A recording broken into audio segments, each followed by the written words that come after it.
Hello everyone. आज हम सममित एवं विषम सममित मैट्रिक्स के बारे में पढ़ेंगे, पर उससे पहले हमें किसी दी गई मैट्रिक्स की परिवर्त मैट्रिक्स के बारे में पढ़ना पड़ेगा। परिवर्त मैट्रिक्स को हम ट्रांसपोज मैट्रिक्स भी बोलते हैं।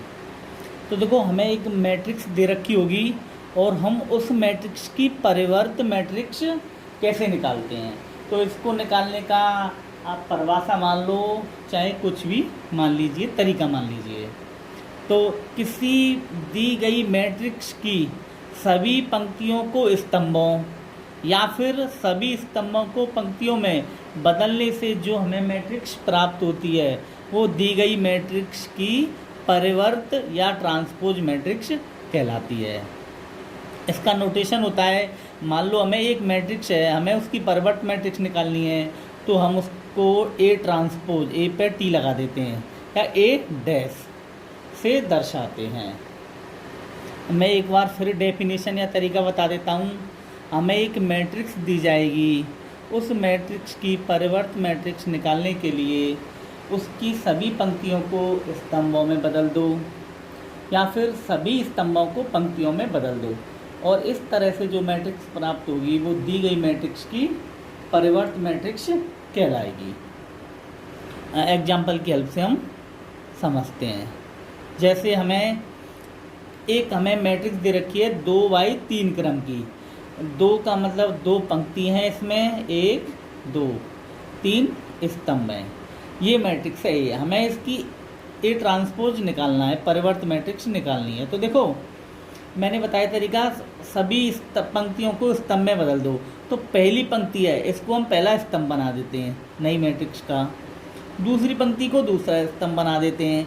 इस तरह से हमें जो मैट्रिक्स प्राप्त हुई है वो दी गई मैट्रिक्स ए की परिवर्त मैट्रिक्स ए ट्रांसपोज प्राप्त हुई है।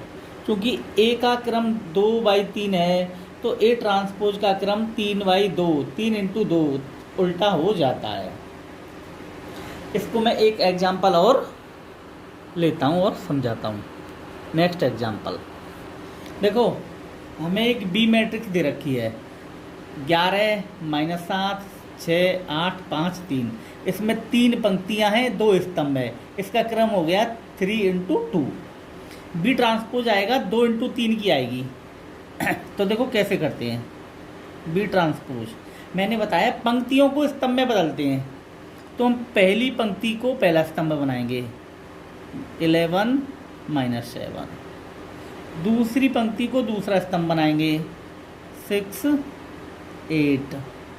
तीसरी पंक्ति को हम तीसरा स्तंभ बनाएंगे 5 3। और इस तरह से हमें जो मैट्रिक्स प्राप्त हुई है 2 × 3 ऑर्डर की बी मैट्रिक्स की परिवर्त मैट्रिक्स बी ट्रांसपोज हमें प्राप्त हो चुकी है। तो हमने ये कैसे प्राप्त किया है? पंक्तियों को स्तंभ में बदलकर। या फिर मैंने डेफिनेशन ये भी दी थी कि स्तंभों को पंक्तियों में बदलकर भी प्राप्त की जा सकती है। जैसे हम पहले स्तंभ को पहली पंक्ति बनाएं 11 6 5, 11 6 5। दूसरे स्तंभ को दूसरी पंक्ति -7 8 3, -7 8 3। तो इस तरह से हमें प्राप्त हो गई। इस तरह से हम किसी भी दी गई मैट्रिक्स की परिवर्त मैट्रिक्स या transpose of A given matrix find कर सकते हैं। ट्रांसपोज मैट्रिक्स से हमें जो मैट्रिक्स प्राप्त होती है उस दी गई मैट्रिक्स के सापेक्ष में उसका क्रम चेंज हो जाता है। दी गई मैट्रिक्स का क्रम m × n है, तो ट्रांसपोज का हो जाएगा n × m। अब पढ़ते हैं हम सिमेट्रिक एंड स्क्यू सिमेट्रिक। सबसे पहले पढ़ते हैं हम सममित मैट्रिक्स, सिमेट्रिक मैट्रिक्स। तो देखो, सिमेट्रिक मैट्रिक्स के लिए एक वर्ग मैट्रिक्स होनी चाहिए, स्क्वायर मैट्रिक्स होना जरूरी है। तो उसकी डेफिनेशन होगी, एक वर्ग मैट्रिक्स ए सममित मैट्रिक्स कहलाती है यदि A transpose is equal to O, A आ जाए। अर्थात दी गई मैट्रिक्स वर्ग मैट्रिक्स का हम यदि परिवर्त मैट्रिक्स निकालें तो उसको निकालने के बाद भी वह ए के बराबर ही आ जाए, तो दी गई मैट्रिक्स सममित मैट्रिक्स कहलाती है। यह हमारी परिभाषा है। एक बार और मैं रिवाइज कर देता हूँ। एक वर्ग मैट्रिक्स ए इसके लिए कंडीशन है ये वर्ग मैट्रिक्स होनी चाहिए। तो एक वर्ग मैट्रिक्स ए सममित मैट्रिक्स कहलाएगी यदि A transpose is equal to A आ जाए। इसको हम एग्जाम्पल की हेल्प से समझते हैं। तो आपके लिए कोई भी क्वेश्चन आ जाए कि इस मैट्रिक्स के लिए चेक करो ये सममित है या नहीं है, तो हम सबसे पहले उस मैट्रिक्स का परिवर्त मैट्रिक्स या ट्रांसपोज लेंगे। तो हमारे लिए ए ये दे रखी है 3/3 ऑर्डर की और मैंने इसको डाल दिया 1। अब हम ए का ट्रांसपोज लेते हैं, तो मैंने ए मैट्रिक्स लिख दी और उस पर ट्रांसपोज का चिन्ह लगा दिया। नेक्स्ट स्टेप में हम ट्रांसपोज करते हैं। तो देखो कैसे करेंगे। पहली पंक्ति है 2 7 8, तो मैंने पहला स्तंभ बना दिया 2 7 8।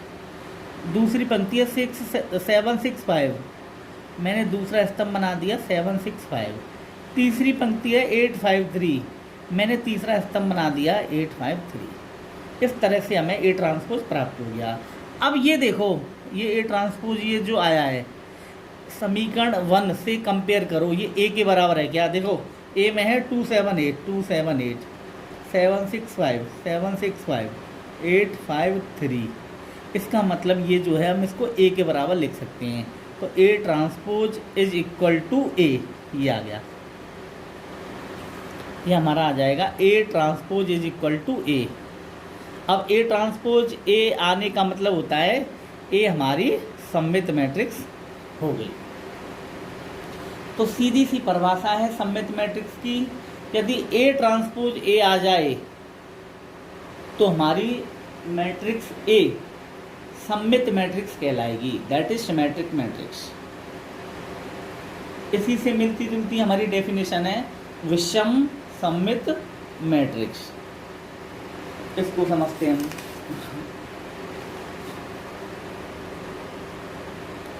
विषम सममित मैट्रिक्स,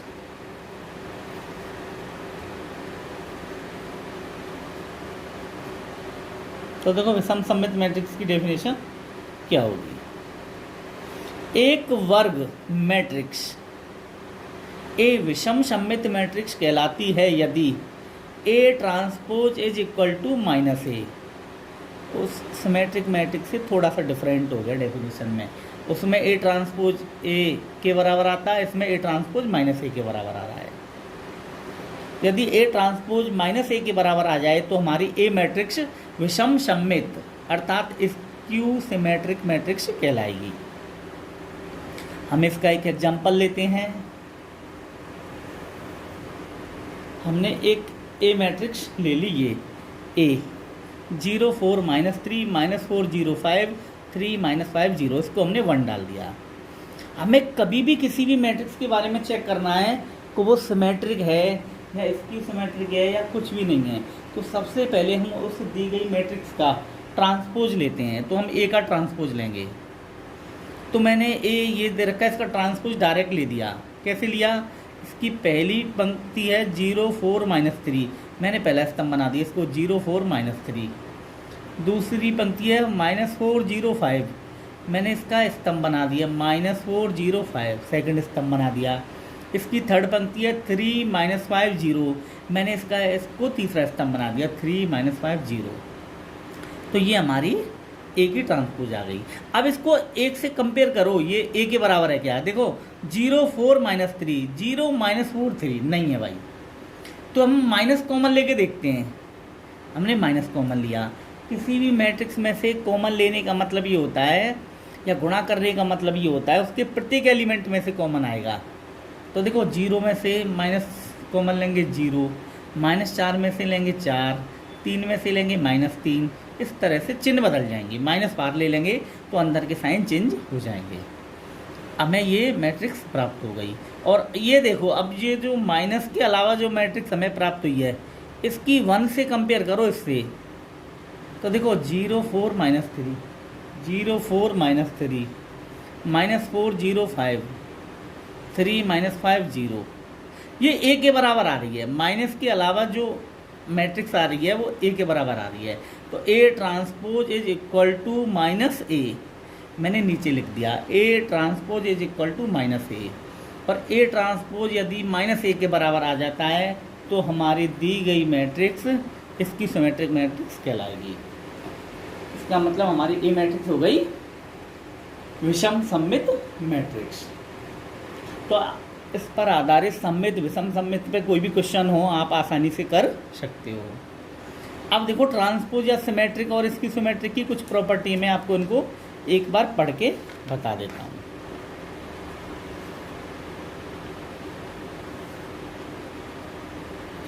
परिवर्तकीय गुणधर्म प्रॉपर्टी ऑफ ट्रांसपोज।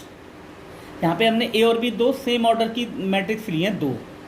तो पहली प्रॉपर्टी है हमारे पास ए और बी दो मैट्रिक्स है, वो जुड़ रही हैं चाहे घट रही हैं, और उनके जोड़ घटाव पे ट्रांसपोज लग रहा है, तो वो किसके बराबर होगा? ए के ट्रांसपोज प्लस माइनस बी के ट्रांसपोज के बराबर। अर्थात पहले तो वो जुड़ने के बाद ट्रांसपोज लग रहा है, और वो अलग अलग ट्रांसपोज के बाद भी हम यदि उनको जोड़े घटाएं तो उसकी वैल्यू बराबर आएगी। पहला गुणधर्म। दूसरा गुणधर्म ए इंटू बी का ट्रांसपोज, ये बहुत इम्पोर्टेंट सा है और डिफरेंट सा है।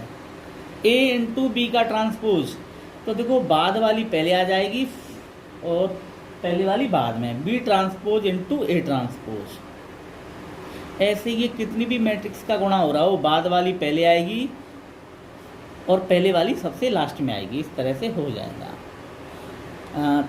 अगला है ए ट्रांसपोज का ट्रांसपोज ए के बराबर आएगा। अर्थात ए हमारे पास कोई मैट्रिक्स वर्ग मैट्रिक्स हो गई फिर तो, और उसका हमारे पास नहीं कुछ भी हो सकती है, वर्ग मैट्रिक्स हो चाहे ना हो।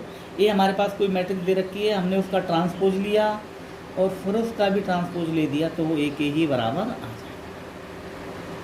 नेक्स्ट गुणधर्म है चौथा, के इंटू ए का ट्रांसपोज। के कोई स्केलर क्वांटिटी है, कोई अदिश राशि, इसका मतलब कोई संख्या है 3, 4, 27 - 12, उसका किसी मैट्रिक्स के साथ गुणा हो रहा है और उसके बाद एक हमें मैट्रिक्स प्राप्त हो गई, उसका हम ट्रांसपोज लेते हैं, तो वो किसके बराबर आएगा?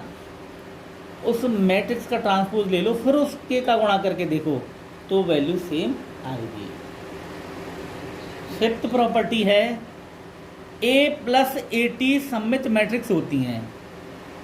हमें कोई ए मैट्रिक्स दे रखी है, हमारे पास कोई ए मैट्रिक्स दे रखी है और हम ए और ए ट्रांसपोज को जोड़ सकते हैं, तो इस प्रकार जो हमें जोड़ने पर जो मैट्रिक्स प्राप्त होगी ना, वो हमेशा सिमेट्रिक मैट्रिक्स आएगी।